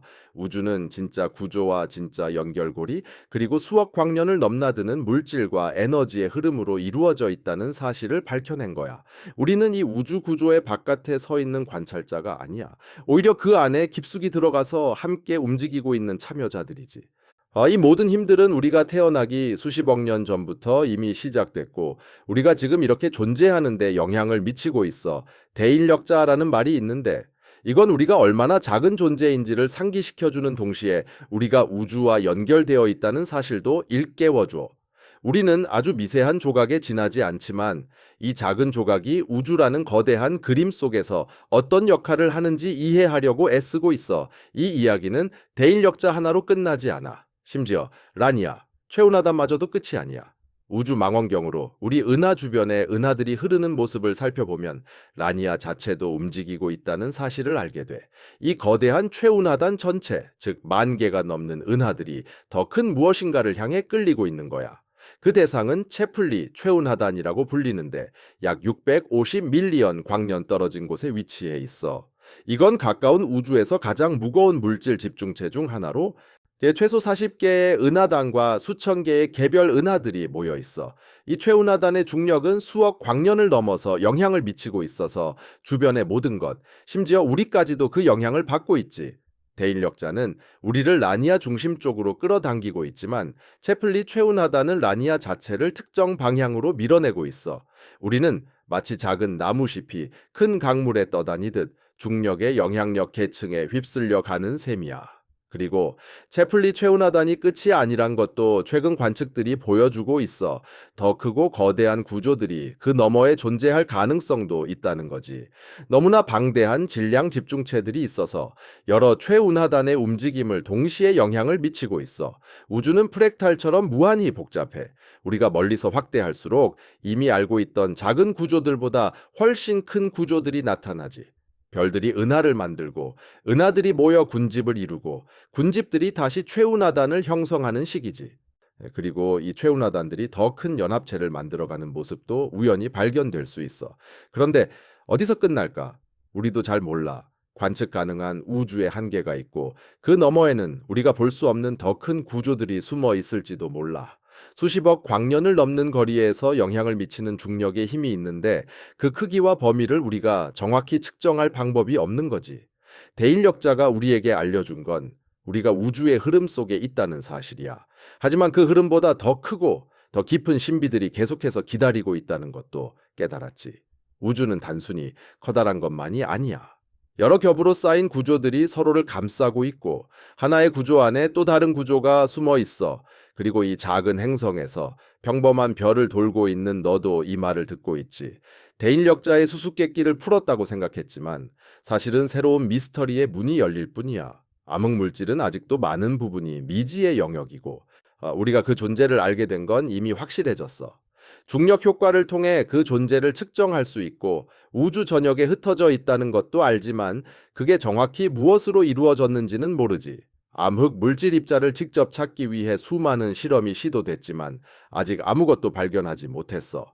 암흑 물질이 무엇이든 우리가 감지할 수 있는 방식은 오직 중력뿐이야. 그리고 더 신비로운 것은 암흑 에너지야. 우주의 전체 에너지의 68%를 차지하는데 정작 그 실체에 대해서는 거의 알려진 게 없어. 왜 존재하는지, 어떤 원인으로 생겼는지, 그리고 앞으로도 계속 같은 모습일지조차 불확실하지.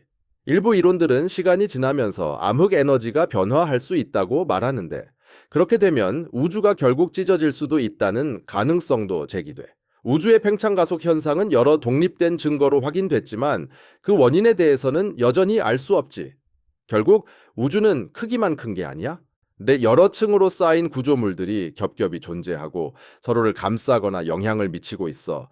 그리고 그 모든 것 속에서 작은 행성 하나에서 평범한 별을 돌고 있는 너가 이 말을 듣고 있다는 게 놀라운 일이야.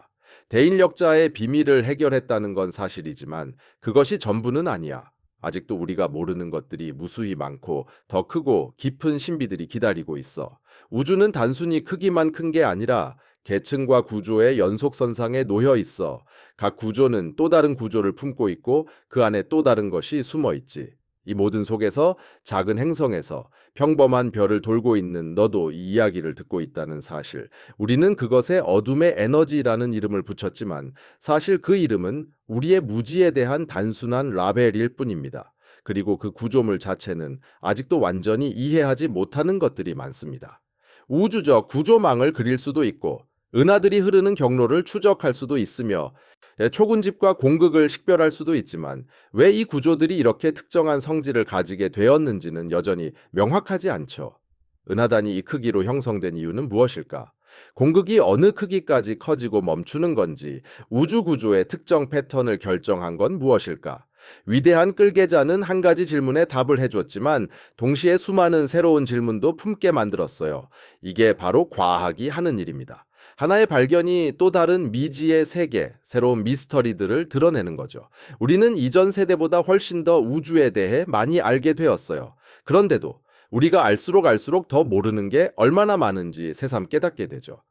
이 여행이 어디서 시작됐는지 다시 한번 돌아보자면 여러분은 지금 초속 390m의 속도로 우주를 가로지르고 있어요. 결코 도달하지 못할 목적지를 향해 떠난 셈이죠. 지금까지 얼마나 멀리 왔을까 상상도 못할 만큼 만약 이 영상을 시작한 지 30분이 지났다면 이미 600만 미터 이상을 넘어섰어요. 이 거리는 지구와 달 사이 거리의 대략 3배에 달하는 수준입니다. 아무 힘도 들이지 않고 아무 감각도 느끼지 못한 채로 말이죠. 내일이면 또 3,300만 마일, 내년엔 12억 마일 이상을 더 여행하게 될 겁니다. 만약 앞으로 또 50년 더 산다면 우주 곳곳을 600조억 마일 이상 누비게 될 거예요. 그런데 아직도 위대한 끌계자에 가까이 가기엔 멀기만 하죠. 이 거리들은 너무나도 광대해서 인간의 삶은 의미가 없을 정도입니다. 시간의 흐름도 너무 길어서 문명의 흥망성쇠조차 우주의 눈 깜짝하는 순간처럼 느껴져요. 우리가 움직이고 있는 힘들은 수십억 년 동안 작용해왔고 앞으로도 수십억 년 더 계속될 겁니다. 그런데 여기서 중요한 점은 바로 그것이 의미를 갖는다는 겁니다. 바로 당신이 그것을 알고 있기 때문이죠. 당신은 지금까지 우주에서 이 사실들을 이해할 수 있는 유일무이한 존재 중 하나입니다. 은하들은 자신들이 위대한 끌계자 쪽으로 끌려가고 있다는 사실을 모릅니다. 별들은 자신이 우주적 흐름의 일부라는 걸 몰라요. 오직 당신 같은 의식 있는 존재만이 우주의 구조와 그 속에서 자신의 위치를 이해할 수 있습니다. 그것이 바로 당신이 특별한 이유입니다. 중심에 있기 때문이 아니라 크기나 힘, 중요성 때문도 아니에요.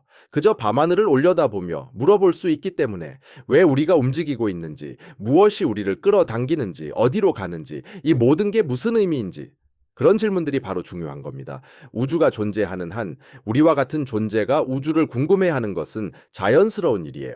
그리고 우리가 찾은 답 하나하나는 또 다른 질문들을 만들어내죠. 이 탐험은 여기서 끝이 나지만 여행 자체는 결코 끝나지 않아요.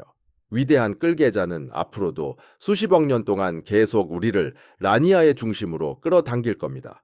우주의 팽창은 결국 그 끌림을 이기고 야 위대한 끌개자를 우리의 우주 경계 너머로 밀어내겠죠. 우리가 아는 바로는 이 지역의 은하들은 결국 하나의 별무리로 합쳐지고 무한한 공허 속에 홀로 떠 있는 별의 섬이 될 거예요. 오늘날 우리가 이해하는 사실들은 수십 년간의 관측과 우주론과 물리학의 최고의 이론들이 증명하는 것들이죠.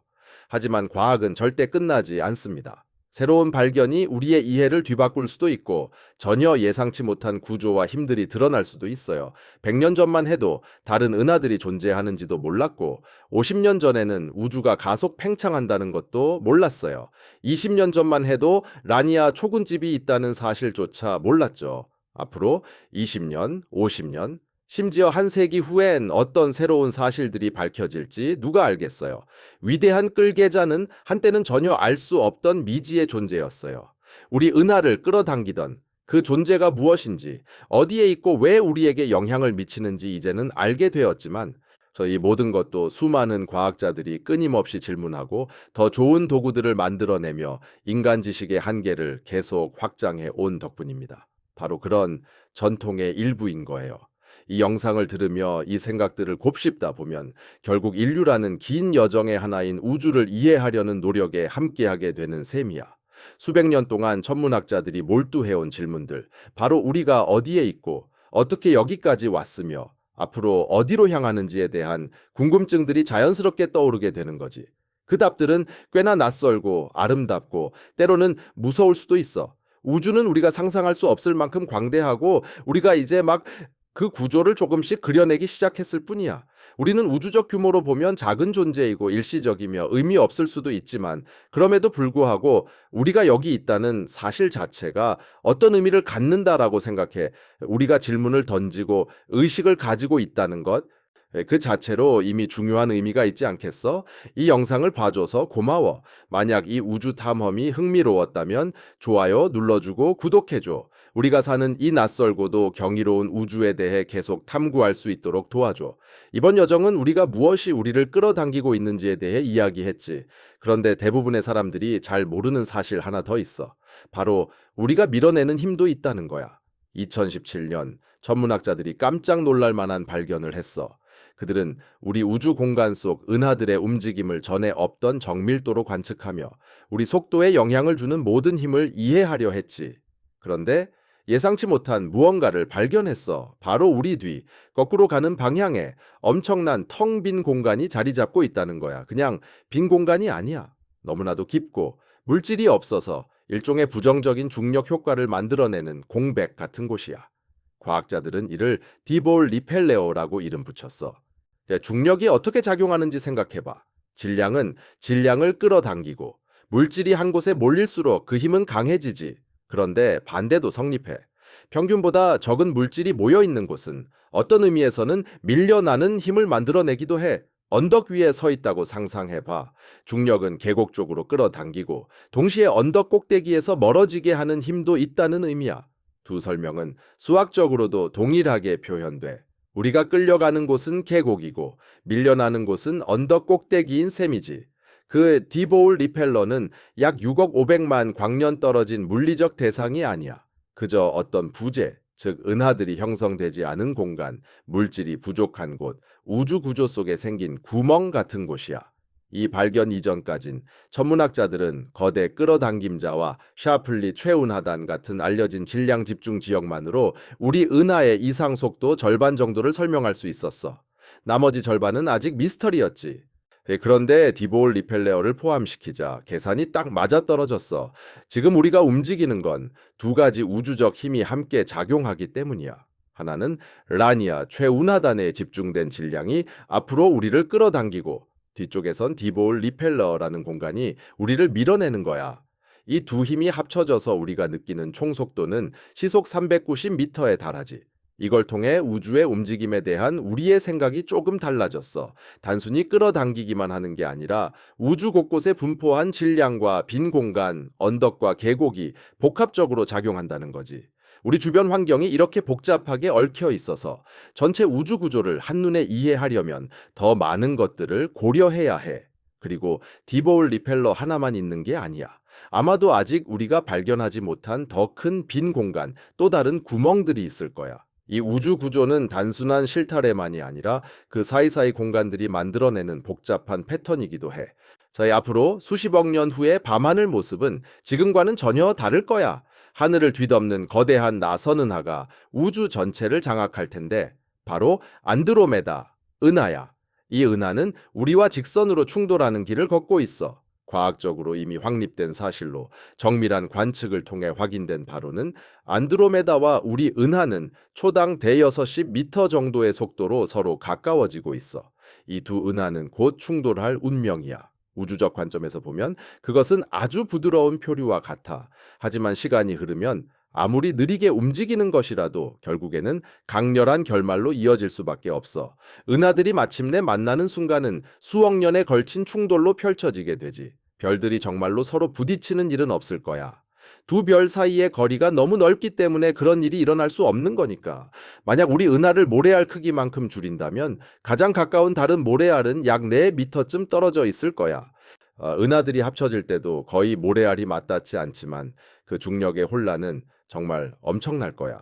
별들이 궤도에서 벗어나 우주 공간으로 흩어지거나 회전하며 떠돌게 될 테고 가스 구름들이 충돌하고 압축되면서 엄청난 별 탄생의 폭풍이 일어나겠지. 두 은하의 익숙한 나선팔 형태는 산산조각 나서 결국 하나의 부풀어 오른 타원형 구조로 자리 잡게 돼. 과학자들은 이 충돌을 정밀 시뮬레이션으로 재현해 봤는데 그 결과는 우리 태양계가 엄청나게 흩어지고 은하 중심에서 멀리 떠밀려 가거나 또는 더 조밀한 핵심 쪽으로 끌려가는 모습이었어. 다행히 지구는 이 중력의 혼란 속에서도 살아남을 가능성이 높아. 하지만 안타깝게도 그때쯤이면 이미 지구는 다른 이유로 살기 어려운 상태가 될 거야. 이 충돌은 대유인자라는 영향력과 우주의 팽창과는 별개로 일어나는 일이야. 우리 은하인 밀키웨이와 안드로메다는 서로 중력으로 묶여 있어. 둘은 결국 하나로 합쳐질 운명이거든. 이 우주의 어떤 힘도 이들이 결국 만나는 것을 막지 못해. 그래서 이 합병 이후의 은혜는 이미 이름이 붙었지. 밀크다라고 부르거나 어떤 과학자들은 밀트라다라고도 해. 어쨌든 이게 바로 우리가 살던 별들의 세계가 마지막으로 머무를 곳이 될 거야. 약 60억 년 뒤에 이 충돌이 끝나면 밀크다는 긴 고립의 시간을 보내기 시작하지. 우주의 팽창이 모든 것을 멀리 데려갈 테고 미래에 우리 후손들이 존재한다면 그들은 정말로 혼자인 은하 속에서 살아가게 될 거야. 그런데 그 외로움이 찾아오기 전에 화려한 쇼가 기다리고 있어. 별들은 태어나서 연료를 태우고 결국 죽음을 맞이하지. 이건 누구나 배우는 기본 천문학이야.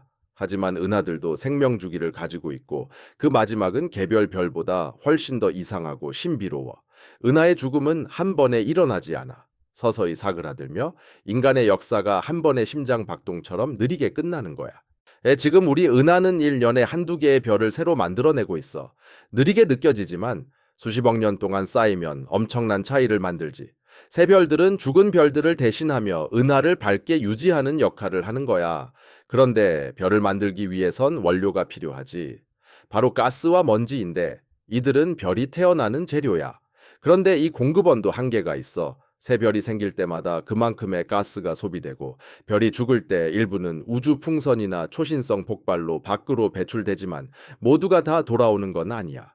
시간이 지날수록 별 탄생의 원료는 점점 줄어들고 새로운 별들이 드물어지고 은하는 점점 어두워져 결국 별이 더 이상 생기지 않는 상태가 되겠지.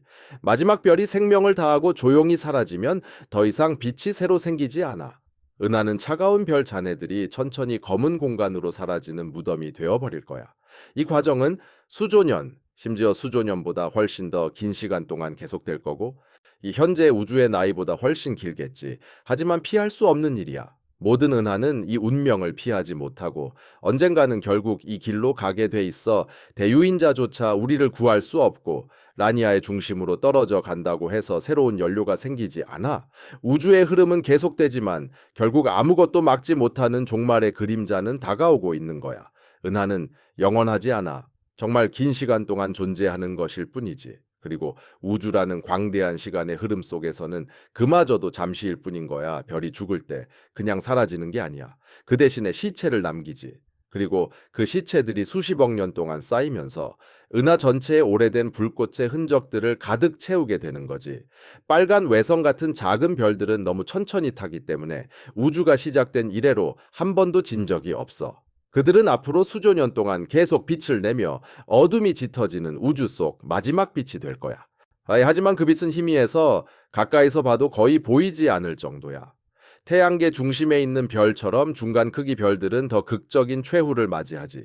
이 별은 적색 거성으로 부풀어 오르고 아름다운 행성상 성군으로 외곽을 흩뿌리며 결국 백색 외성으로 붕괴돼. 이 밀집된 별 잔해들은 지구 크기 정도이지만 그 속에는 한 별 전체의 질량이 담겨 있어 남은 열로 은은하게 빛나며 수십억 년에 걸쳐 천천히 식어가게 되는 거지. 더 큰 별들은 폭발하면서 생을 마감하는데 그것이 바로 초신성이라 불리는 현상이야. 잠시 동안은 은하 전체보다 더 밝게 빛나기도 하고 남는 것들은 원래 별의 질량에 따라 달라. 어떤 것은 중성자별로 남거나 아주 밀도가 높은 물체로 남게 돼. 그 속에서는 티스푼 하나의 물질이 수십억 톤 무게를 가질 수도 있지. 또 어떤 것은 완전히 붕괴해서 블랙홀로 남아 이 공간이 휘어지고 왜곡돼서 아무것도 빠져나갈 수 없는 상태가 되는 거야. 시간이 흐르면서 이 잔해들은 계속 쌓이게 돼. 백색 외성은 점점 식어서 검은 외성으로 변하고 투명한 탄소 구체들이 우주 공간을 떠돌게 돼. 중성자별은 회전이 멈추고 조용히 잠들고 블랙홀은 호킹 복사를 통해 서서히 증발하지. 이 과정들은 엄청난 시간이 걸리지만 결국 미래의 우주는 이렇게 죽은 별들의 잔해로 가득 차게 될 거야. 수조의 별들이 죽어 흩어지고 빛을 내지 않는 은하들 사이를 떠돌게 되겠지. 우주를 끌어당기는 거대한 힘이 계속 작용하면서 어둠과 차가운 물질, 그리고 잔해들이 흐름을 이루게 될 거야. 이게 공상과학이 아니야. 우주의 별이 진화하는 모습이 바로 이 자연스러운 길이라는 확실한 예측인 거지. 우주는 밝은 시작을 했지만 결국에는 어둠으로 끝날 운명이야. 아직 젊고 활기찬 우주 속에서도 그 활력은 점차 사그라지고 있어. 한 별씩 하나씩 빛이 꺼지고 있는 거고 아무도 그 흐름을 막을 수 없어. 인간 기준으로 보면 시속 390m는 꽤 빠른 속도지만 우주적 관점에서는 그저 평범한 수준이야. 우리 은하의 속도를 좀 더 맥락에 넣어보자면 국제우주정거장은 지구를 돌면서 시속 5m 정도로 움직이고 있어.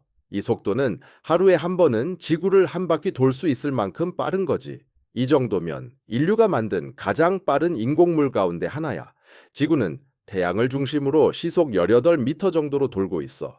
그래서 계절이 생기고 별자리들이 매년 조금씩 바뀌는 거고 여름과 겨울의 하늘이 달라 보이는 거야. 우리 태양계 전체는 은하 중심을 돌면서 시속 130m 정도로 움직이고 있는데 이 속도로는 은하를 한 번 도는데 거의 2억 3천만 년이 걸려. 우리가 마지막으로 지금 이 시점에서 은하를 돌고 있었던 때가 언제였는지 생각해 보면 공룡들이 아직 진화하기 전이었어. 그리고 또 하나, 우리는 거대한 끌어당기는 힘을 향해 움직이고 있는데 바로 팔랑키아의 중심 쪽으로 시속 390m를 달려가고 있지. 그런데 이 속도도 우주에서 가장 빠른 것보다 훨씬 느린 거야. 먼 우주의 은하단에선 몇천 미터에 달하는 속도로 움직이는 곳도 있고 초거대 블랙홀이 먹이를 삼키며 강력한 제트를 쏘아 올릴 때는 빛의 속도에 근접하는 속도로 빠르게 움직이기도 해. 빛 자체는 시속 18만 6천 미터, 즉 우주 속도 제한인 최고 속도를 가지지. 우리의 속도인 390m는 인상적이긴 하지만 우주가 만들어낼 수 있는 극단적인 속도와 비교하면 아주 느린 수준이야. 이 속도가 특별한 이유는 크기 때문이 아니야. 우리가 이 속도를 통해 알 수 있는 게 있기 때문이야. 바로 우리 주변의 중력 지형이 어떻게 형성되어 있는지, 어떤 구조들이 우리 은하를 끌어당기고 있는지 보여주는 거지. 이 속도는 우리가 어디에 있고 어디로 가고 있는지 알려주는 우주의 이야기야. 속도는 정보이고 그 정보를 통해 우주가 어떤 모습인지, 우리가 어디에 속하는지 알 수 있게 되는 거야. 우주에서 거대한 물체를 찾는 방법은 또 하나 있는데, 이건 눈으로 보는 것과는 전혀 상관이 없어요. 1915년 아인슈타인은 엄청난 질량을 가진 물체가 우주를 움직이며 공간 시간의 구조에 파동을 일으킬 것이라고 예측했어요. 이 파동들을 그는 중력파라고 불렀고, 이는 돌을 강물에 던졌을 때 퍼지는 잔물결처럼 퍼져 나간다고 생각했죠. 이러한 파동들은 빛의 속도로 퍼져가며 그들이 만들어낸 사건에 대한 정보를 전달해 줍니다. 그런데 한 세기 동안 중력파는 순수한 이론에 머물러 있었어요. 우리가 가진 기술로는 너무 약해서 감지할 수 없었기 때문이죠. 심지어 아인슈타인조차 이걸 직접 관측하는 날이 올 것이라고는 거의 기대하지 않았어요. 그러다 2015년 모든 게 달라졌죠. 레이저 간섭계 중력파 관측소로 알려진 라이고가 처음으로 중력파를 잡아낸 겁니다. 이 파동들은 약 10억 광년 떨어진 곳에서 두 블랙홀의 충돌에서 발생했어요. 그 충돌은 우주에 존재하는 모든 별들이 내는 에너지보다 훨씬 더 많은 에너지를 방출했고, 그 일부는 공간 시간의 미세한 잔물결로 지구까지 도달했어요. 얼마나 작은 걸까요? 중력파는 라이고의 4km 길이의 팔을 진공관 같이 늘리고 줄이기 위해 프로톤 너비의 10만 분의 1도 안 되는 아주 미세한 변화만 만들어냈어요. 이건 어떤 과학기구도 지금까지 측정한 것 가운데 가장 정밀한 것이었어요. 그 이후로 중력파 관측소들은 수십 번의 우주 충돌을 들었어요. 블랙홀과 블랙홀의 합병, 중성자별이 서로 돌진하는 모습, 심지어 블랙홀이 중성자별을 통째로 삼키는 순간까지도요. 그런데 이게 왜 중요한 걸까요? 바로 이것이 큰 끌어당기는 힘과 어떤 관련이 있느냐는 질문이겠죠. 중력파는 우주를 새롭게 들여다볼 수 있는 창을 열어줍니다. 빛을 내지 않는 거대한 물체들을 감지할 수 있게 해주고, 블랙홀과 중성자별이 우주 곳곳에 어떻게 분포되어 있는지도 보여줍니다. 또한 우리 우주를 움직이게 하는 구조와 그 힘을 이해하는 또 다른 도구가 되어주죠. 앞으로 더 발전할 중력파 탐지기들은 훨씬 더 민감해질 예정인데, 우주를 향한 탐사의 다음 단계라고 볼 수 있어요. 먼 은하 중심에 자리한 초대 질량 블랙홀들이 내는 미묘한 중력의 울림도 감지할 수 있겠고, 광학 망원경으로는 볼 수 없는 우주적 거미줄의 구조까지도 그릴 수 있게 될 겁니다. 큰 끌어당기는 힘이 발견된 것은 빛의 정밀한 측정 덕분이었어요. 하지만 앞으로는 공간 시간 자체의 진동을 듣는 것으로 또 다른 큰 끌어당기는 힘을 찾을 수도 있겠죠. 레니아 초대 은하단은 언제부터 있었을까요? 큰 끌어당기는 힘이 언제부터 우주 전체를 끌어당기기 시작했는지도요. 사실 이 모든 구조물들이 아직 형성되기 전 우주가 처음 생긴 후 수백만 년 동안은 아무것도 없었어요. 그때는 은하도 별도 행성도 없었고, 온통 수소와 헬륨 가스로 이루어진 거대한 구름들이 우주 전반에 거의 균일하게 퍼져 있었죠. 거의 균일하다는 말이 중요한 이유는 이때 우주에는 아주 작은 밀도 차이들이 존재했기 때문이에요. 어떤 곳은 조금 더 많은 물질이 모여 있었고, 어떤 곳은 조금 적었어요. 이 차이들은 너무나 미세해서 가장 민감한 관측기기조차 거의 감지하지 못할 정도였어요. 하지만 중력은 작은 차이도 점점 확대시키는 힘이 있습니다.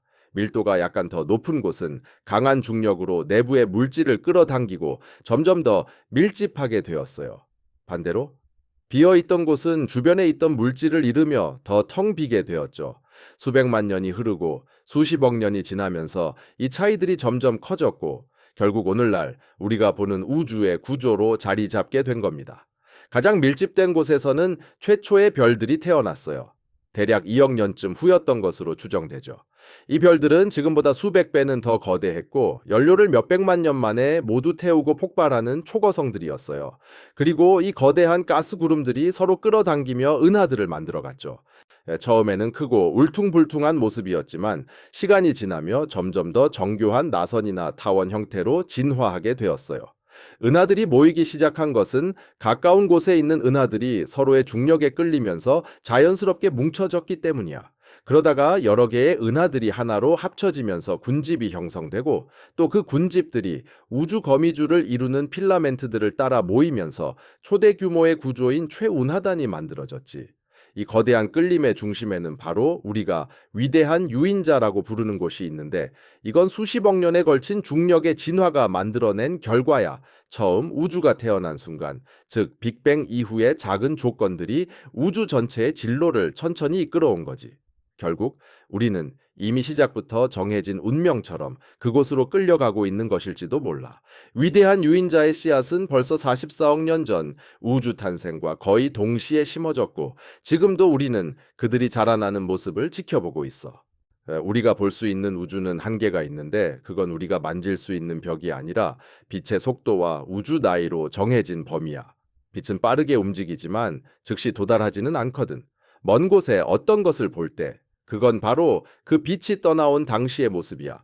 만약 100광년 떨어진 별을 보면 그 별은 100년 전 모습이고, 10억 광년 떨어진 은하를 보면 그 은하는 10억 년 전 모습이지. 우주의 나이는 대략 44억 년인데 우리가 볼 수 있는 가장 먼 빛은 거의 44억 년 동안 여행한 것이야.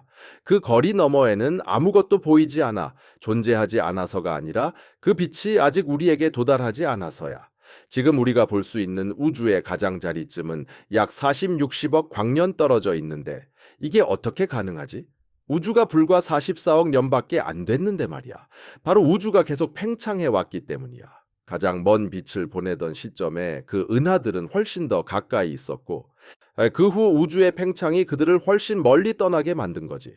그래서 우리 주변에는 직경이 40, 30억 광년인 구체가 형성돼 있는데, 이것이 우리가 관측할 수 있는 모든 것들을 담고 있어. 그 너머에는 아마도 무한히 더 많은 우주가 존재할지도 몰라. 하지만 우리는 그것을 볼 수도 없고 연구할 수도 없으며 존재 여부조차 확신할 수 없어. 위대한 유인자는 우리의 관측 가능 범위 내에 위치해 있는데, 고작 400만 광년 거리야. 우리는 그를 연구하고 지도화하며 그의 영향력을 이해할 수 있지만, 그 너머에는 무엇이 있을지 알 수 없지. 다른 위대한 유인자가 있을지도 모르고, 우리가 모르는 거대한 구조물들이 은하들을 끌어당기고 있을지도 몰라. 우주에는 우리가 전혀 알지 못하는 완전히 다른 지역들도 존재할 가능성이 있어. 그런데 아마 그걸 알기 위해서 우리가 할 수 있는 일은 영원히 없을지도 몰라. 지금 이 순간도 관측 가능한 우주 끝은 점점 가까워지고 있고, 이 매일 조금씩 다가오고 있어. 수십만 개의 은하들이 위대한 유인자 쪽으로 끌려가고 있는데, 그 은하들은 각각 수백억 개의 별을 품고 있어.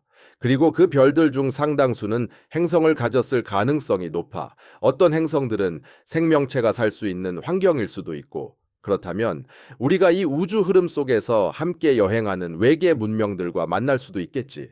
하지만 아직 증거는 없어. 수십 년 동안 찾아왔지만 외계 지능의 확실한 증거는 발견하지 못했고, 먼 우주의 어떤 세계에서 온 신호도, 외계의 거대한 구조물도, 우리 태양계 밖에서 온 방문자도 찾지 못했어. 이 현상은 페르미의 역설이라고 하는데, 이 이름은 이탈리아의 물리학자 엔리코 페르미의 질문에서 유래했어. 그는 "여기서 모두 어디 있지?" 라고 물었지. 우주가 이렇게 광대하고 오래됐는데 왜 아직 다른 지적 생명체를 만나지 못했을까? 여러 가지 답이 있을 수 있어. 어쩌면 생명체는 우리가 생각하는 것보다 훨씬 드물게 존재하는지도 몰라. 또는 지능을 갖춘 문명들이 스스로 멸망해서 우주를 가로지르기 전에 사라졌을 수도 있고, 아니면 존재하지만 일부러 우리를 피하고 있을지도 몰라. 별 사이의 거리가 너무 멀어서 실질적인 접촉이 불가능한 것일 수도 있고, 아니면 우리가 찾는 곳이 잘못된 곳일 수도 있어. 은하들이 위대한 유인자 쪽으로 빠져가는 모습은 수백만 광년에 걸쳐 일어나고 있으니까, 멀리 라니아 초우주 내에서 보내진 신호는 우리에게 도달하는 데 수억 년이 걸릴지도 모른다. 문명이 일어나고 무너지는 시간 동안 우리가 받은 단 하나의 메시지가 지나가는 것일 뿐이다. 우리가 우주의 혼자가 아닐지도 모르지만 사실상 고립되어 있을 수도 있다.